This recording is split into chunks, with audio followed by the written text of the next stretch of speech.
Pemirsa, Anda masih bersama kami di News Pagi. Seorang ayah di Subang, Jawa Barat diduga membunuh anak tirinya yang baru berusia 1,5 tahun. Pelaku membunuh korban dengan modus menyuruh istrinya pergi ke warung.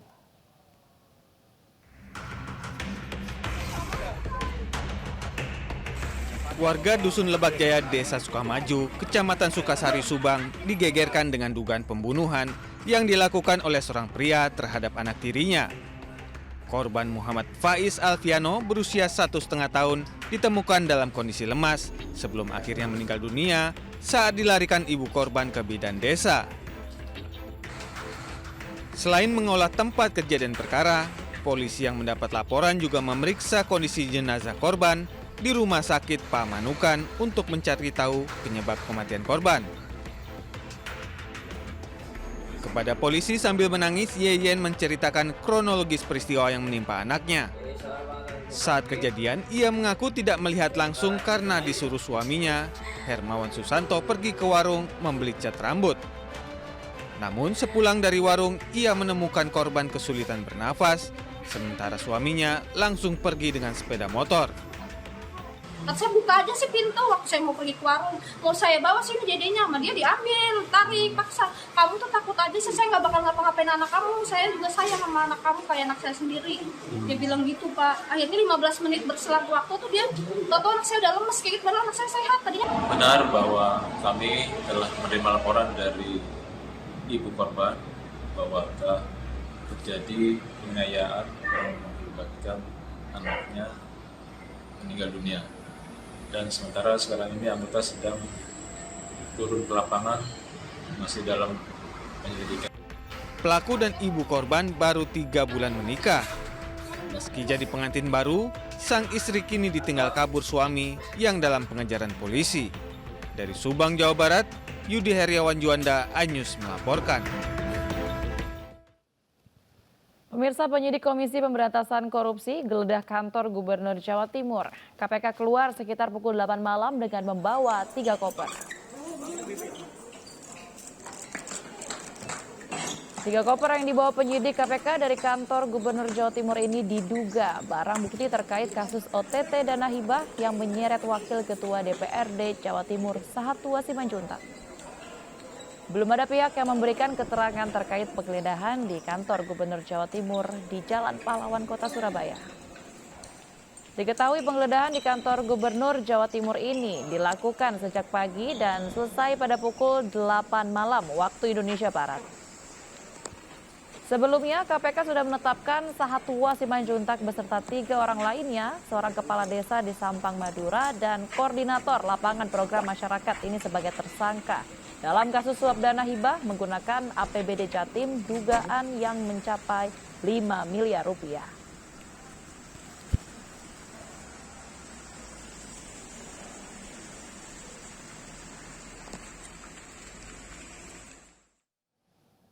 Pemirsa, Menko Marves Luhut Binsar Panjaitan kritik kinerja KPK dalam upaya pemberantasan korupsi.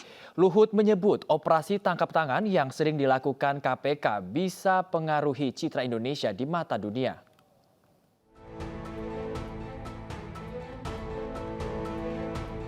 Salah satu upaya KPK untuk memberantas kejahatan korupsi adalah dengan melakukan operasi tangkap tangan atau OTT. Namun upaya ini mendapat kritikan dari Menteri Koordinator Kemaritiman dan Investasi Luhut Binsar Panjaitan. Luhut menyoroti Komisi Pemberantasan Korupsi yang dianggap terlalu sering melakukan operasi tangkap tangan. OTT yang terlalu sering menurut Luhut bisa membuat buruk citra Indonesia di mata dunia. Kita OTT itu kan tidak bagus sebenarnya. Buat negeri ini jelek banget gitu. Tapi kalau kita digitalize, siapa yang mau lawan kita? Saya baru dari London kemarin Bapak Ibu, setelah KTT G20 untuk menindaklanjutin itu. Semua orang memuji kita. Saya sampai diundang bicara live. Lebih jauh, Luhut menekankan agar Indonesia lebih meningkatkan digitalisasi di setiap aspek sehingga tidak ada lagi pihak-pihak yang bermain dengan sistem. Karena sistem yang buruk tanpa pengawasan menjadi salah satu celah masuknya korupsi. Tim Liputan iNews melaporkan. Selanjutnya pemirsa, pemecatan Ketua RW oleh Lurah di Penjaringan, Jakarta menjadi sorotan dari anggota DPR RI. Ketua RW dipecat karena bicara mengenai praktik pungutan liar di lingkungannya. Anggota Komisi 3 DPR RI, Ahmad Sahroni, yang menyoroti kasus ini meminta pejabat Gubernur DKI Jakarta, Heru Budi Hartono, untuk memecat Lurah Pluit. Heru Budi Hartono pun menanggapi kasus pemecatan Ketua RW tersebut. Persoalan kini sudah ditangani oleh Inspektorat Kepegawaian. Sebelumnya, Santoso mengaku telah berupaya menjelaskan dugaan praktik pungli kepada lurah dan camat setempat. Namun berujung mendapat surat peringatan hingga pencopotan jabatan sebagai Ketua RW. Ini Pak, yang pungli lurah lagi tunggu minta dicopot Pak. Ya ditanganin inspektorat. Inspektorat ya Pak. Kemudian Yosua mengancam Yang Mulia. Dia kemudian melakukan perkosaan terhadap istri saya. Saya tahu kapan kamu bohong, kapan enggak. Cerita kamu nggak masuk di akal. Kalian karena buta dan tertuli, makanya saudara tidak mendengar dan tidak melihat.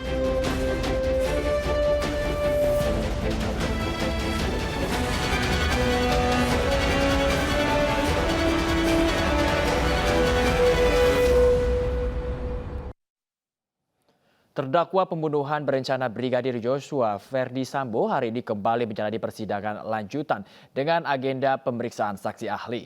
Ferdi Sambo akan menjalani persidangan dengan 4 terdakwa lainnya termasuk istrinya Putri Chandrawati dan 3 orang mantan anak buahnya Richard Eliezer, Ricky Rizal, dan Kuat Ma'ruf. JPU menghadirkan ahli hukum pidana Effendi Saragi serta saksi ahli psikologi Reni Kusumawardani. Dalam sidang ini majelis hakim memutuskan agar kelima orang terdakwa menjalani sidang secara bersama-sama. Namun khusus Richard Eliezer mengikuti sidang secara online dari ruangan terpisah.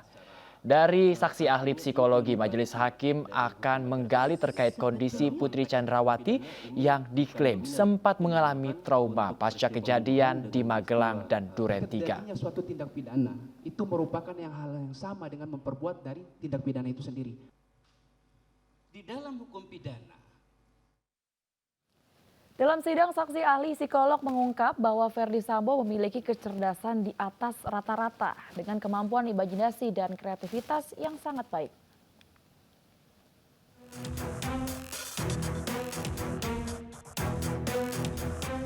Sidang lanjutan kasus pembunuhan Yosua Huta Barat hari ini menghadirkan sejumlah saksi dari jaksa penuntut umum. JPU menghadirkan ahli hukum pidana Effendi Saragi serta saksi ahli psikologi Reni Kusumawardani.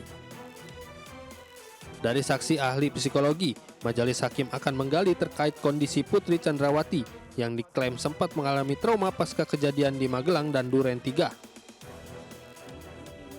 Sementara itu, analisis hasil kecerdasan 5 terdakwa pembunuhan Yosua diungkap dalam sidang hari ini. Ferdi Sambo disebut memiliki kecerdasan di atas rata-rata dengan kemampuan imajinasi dan kreativitas yang sangat baik. Sementara Kuat Ma'ruf memiliki tingkat kepatuhan tinggi terhadap atasannya. Bapak Ferdi Sambo memiliki kecerdasan di atas rata-rata, kemampuan abstraksi, imajinasi, dan kreativitasnya sangat baik. Secara umum cara berpikirnya lebih ke arah praktis dibanding teoritis dan pola kerjanya tekun, motivasi berprestasinya tinggi untuk mencapai target yang melebihi dari target yang diberikan kepadanya. Itu secara umum. Dan kemudian tipe kepribadiannya pada dasarnya Bapak Ferdi Sambo ini merupakan individu yang kurang percaya diri dan membutuhkan dukungan orang lain di dalam bertindak dan mengambil keputusan, terutama untuk hal-hal yang besar. Ada pengalaman kecil yang membuat dia merasa nyaman apabila ada orang-orang yang melindungi di sekitarnya. Dan dalam situasi kondisi normal, Bapak Ferdi Sambo akan terlihat dan sebagai figur yang baik, dalam kehidupan sosialnya dan patuh terhadap aturan norma, dapat menutupi kekurangan-kekurangannya dan masalah-masalahnya. Jadi bukan berarti yang bersangkutan tidak mampu melanggar norma dan menggunakan kecerdasannya untuk melindungi diri di dalam situasi-situasi terdesak. Sebagai orang Sulawesi Selatan yang hidup dalam budaya yang teguh memegang budaya Siri Napace, ini memang mempengaruhi bagaimana pertimbangan keputusan dan emosi serta kepribadian dari Bapak Ferdi Sambo. Dalam sidang kali ini, majelis hakim memutuskan agar kelima orang terdakwa menjalani sidang secara bersama-sama. Namun khusus Richard Eliezer mengikuti sidang secara online dari ruangan terpisah. Pemirsa, dalam sidang lanjutan kasus pembunuhan Yosua Huta Barat, saksi ahli digital forensik Polri memutar rekaman CCTV yang menunjukkan Ferdi Sambo tidak menggunakan sarung tangan. Sarung tangan dinilai bisa membuktikan keberadaan sidik jari Sambo pada pistol yang digunakan untuk membunuh Yosua.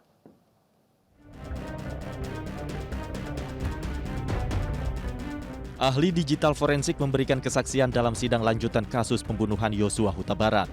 Dalam sidang, saksi ahli memutar rekaman kamera CCTV di hadapan majelis hakim dan seluruh pengunjung sidang. Dalam rekaman itu tampak Ferdi Sambo tidak menggunakan sarung tangan saat menuju TKP pembunuhan. Hal ini membuat kuasa hukum Ferdi Sambo berkomentar dan mengatakan bahwa fakta yang terlihat di dalam rekaman video tidak sesuai dengan keterangan Richard Eliezer yang sebelumnya mengatakan Ferdi Sambo menggunakan sarung tangan saat datang ke rumah dinas Duren 3. Sarung tangan Ferdi Sambo menjadi teka-teki lantaran ada dua keterangan berbeda yang muncul di persidangan terkait hal ini.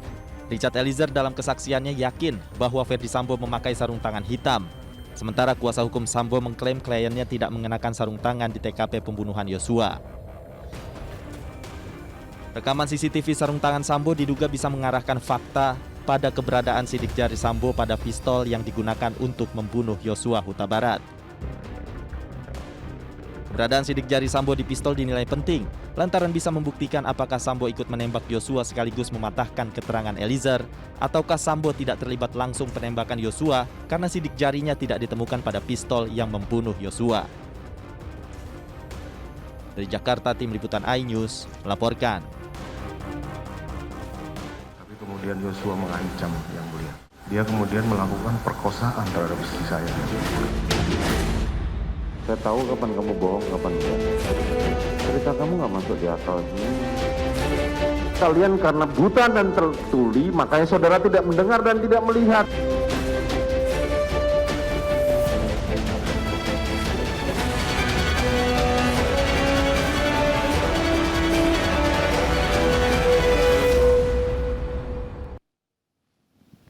Pemirsa, seorang polisi di Pekanbaru Riau tewas ditikam rekannya sesama polisi. Pelaku kini tengah diburu tim yang dibentuk oleh Kapolda Riau.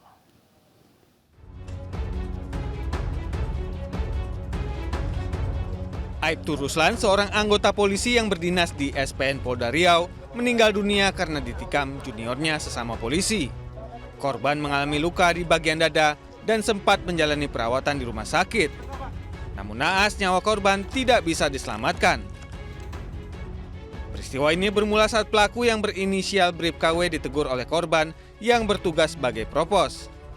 Pelaku ditegur karena tidak menghadiri apel konsolidasi. Tidak terima ditegur korban, terjadi adu mulut yang berujung penikaman. Usai kejadian, BribKW langsung melarikan diri. Kami ingin pastikan bahwa terhadap pelaku akan dilakukan tindakan hukum terhadapnya. Jadi kita tegas untuk menindak pelaku secara hukum. Kini BribKW masih dalam pengajaran tim yang dibentuk Kapolda Riau. Dari Pekanbaru Riau, Muhammad Yusuf, iNews melaporkan. Ya, pemirsa, kita ke informasi lainnya. Setelah mendapat nomor urut 16 sebagai partai politik peserta pemilu 2024, Partai Perindo gencar mensosialisasikan program partai yang bermanfaat bagi rakyat. Dengan berbagai program pro rakyat, Partai Perindo optimis dapat meraih hati masyarakat.